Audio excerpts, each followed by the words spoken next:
Temple B'nai Shalom in Rockville Center simulcast Elie Wiesel and David Axelrod from the 92nd Street Y on Wednesday night.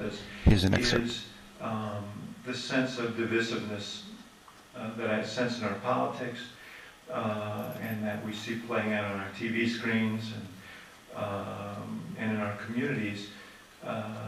And, you know, that is, I think, and I'm probably leading into my question of you, but it seems to me that that is an outgrowth or a function to some degree of difficult economic times. I think it lends itself to that kind of thing we've seen in our history and in the history of other countries, sometimes in tragic ways. What happens when there is a sense of economic distress and how it divides people?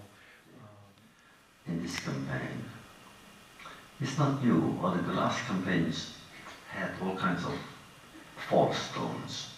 But this time, when there are here more than 20 million people who listen to certain political commentators, so to speak, the way the extreme, the way the language they use, my God, when they compare, some of them compare President Obama to Hitler. How far can indecency go? I understand controversy. I understand diversity. I understand even adversity. Of course, political adversaries. But there is hatred. Why such hatred? So if I said actually last night to my fellow laureates, what worries me, what pains me is fanaticism. I have been warning already for years and years against the growth of fanaticism.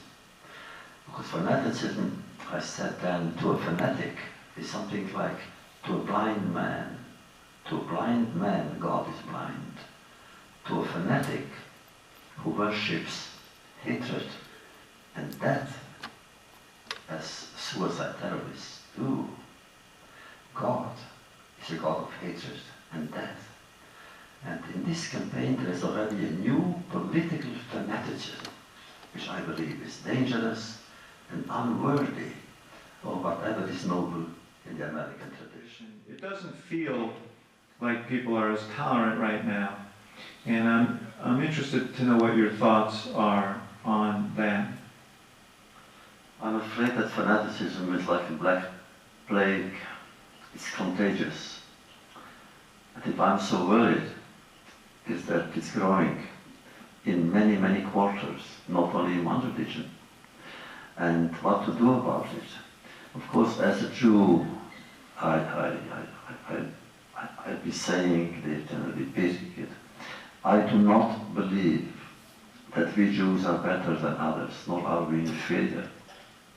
I simply believe that as Jews, we can attain universality. I don't think I have to give up my Jewishness in order to preach and educate that universality.